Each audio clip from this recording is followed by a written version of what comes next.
Halo adik-adik yang terkasih dalam Tuhan kita Yesus Kristus. Kita berjumpa kembali dalam Do, Re, Mi, Doa dan Renungan Misioner.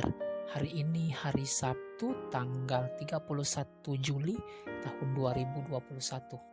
Adik-adik yang terkasih, hari ini kita akan mendengarkan Injil dari Matius yang akan bercerita tentang Yohanes Pembaptis dibunuh. Sebelum kita mendengarkan Injil pada hari ini, marilah kita bersatu dalam doa pembuka. Dalam nama Bapa dan Putra dan Roh Kudus. Amin. Allah Bapa yang Maha Kudus, kami bersyukur kepadamu karena Roh Kudus yang telah Kau curahkan ke dalam diri kami. Dialah Roh kebenaran yang Kau utus untuk membimbing kami pada seluruh kebenaran. Kehadirannya dalam hati kami telah membuat kami menjadi baik kehadiran-Mu sendiri, dan berkat Dialah kami telah Kau lahirkan kembali menjadi anak-anak-Mu. Ya Bapa, kami anak-anak-Mu berkumpul bersama untuk mendengarkan kehendak-Mu yang telah Kau nyatakan dalam kitab suci. Dahulu Engkau mengutus Roh Kudus untuk membimbing para penulis kitab suci untuk menyatakan kehendak-Mu dalam tulisan mereka. Karena itu, kami kini memohon kepadamu, utuslah Roh Kudus-Mu untuk membimbing kami, agar kami dapat memahami kehendak-Mu yang tertulis di dalam kitab suci. Di Kau kami puji, kini dan sepanjang masa. Amin.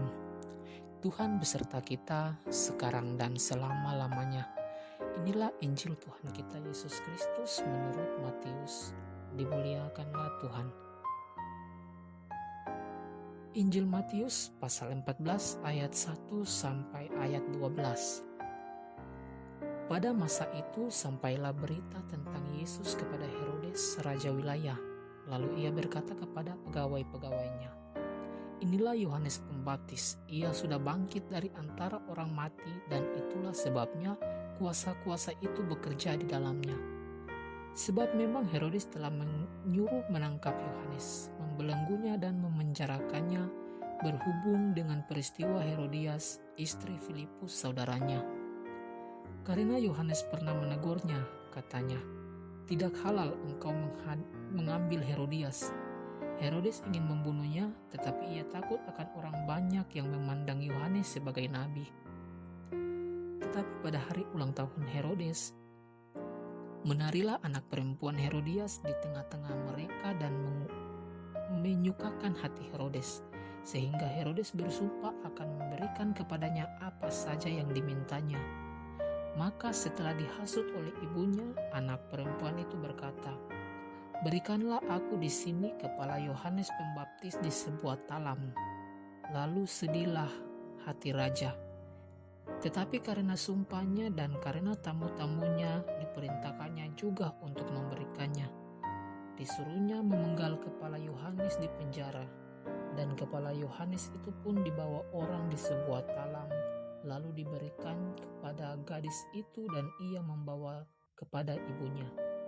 Kemudian datanglah murid-murid Yohanes Pembaptis mengambil mayatnya dan menguburkannya.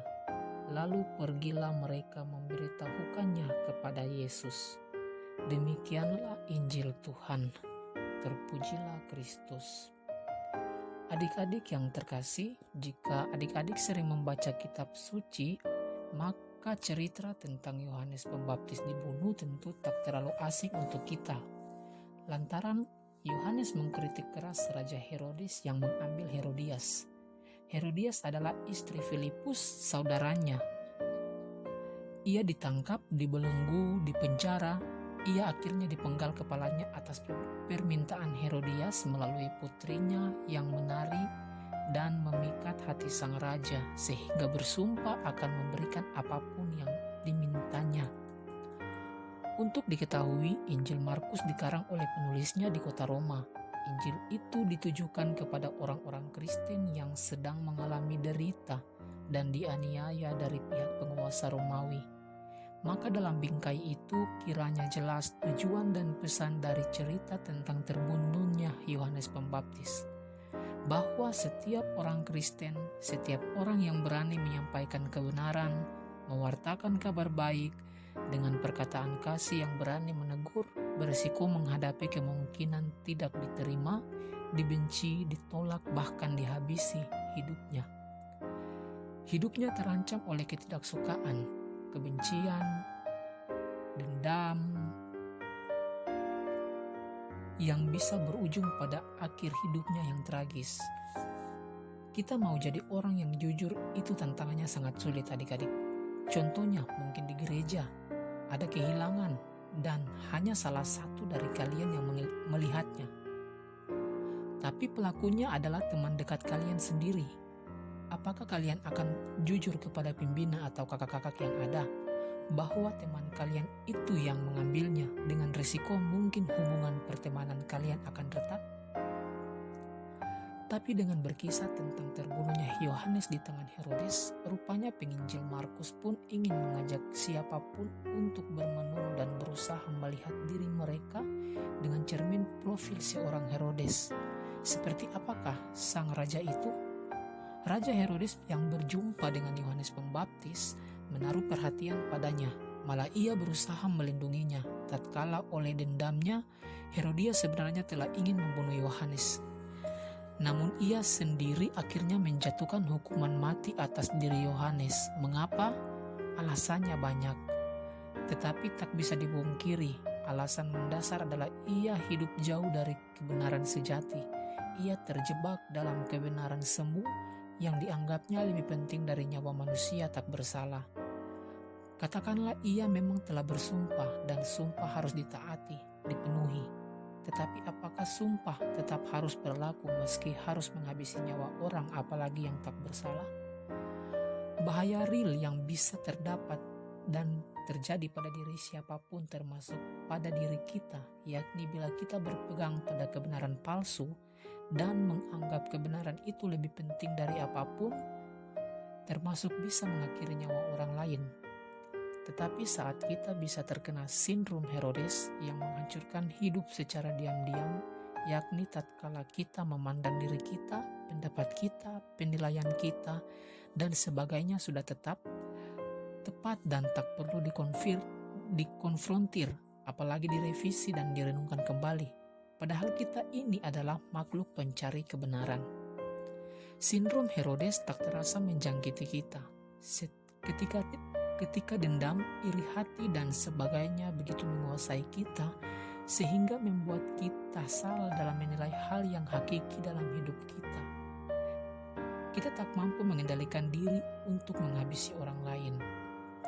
Kita ingat, Yesus mengalami kisah pahit saat berhadapan dengan orang-orang yang terjangkit sindrom Herodes.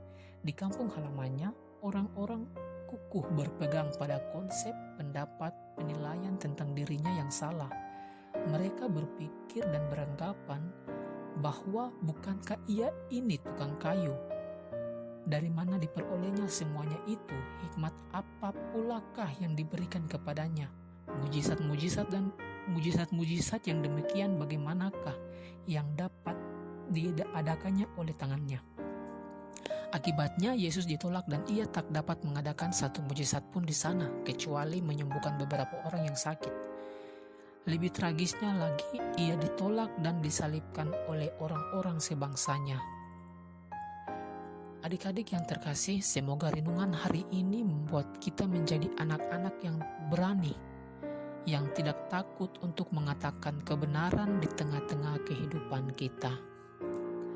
Untuk menutup renungan kita pada hari ini, mari kita berdoa doa anak misioner Indonesia. Tuhan Yesus, Engkau diutus Bapa menjadi berkat bagi dunia dan menjadi selamat bagi manusia. Utuslah kami anak-anak-Mu di Indonesia untuk menjadi sahabat yang kuat bagi yang lemah, sahabat yang rela berkorban bagi yang menderita payah, sahabat penghibur bagi yang sakit dan gelisah.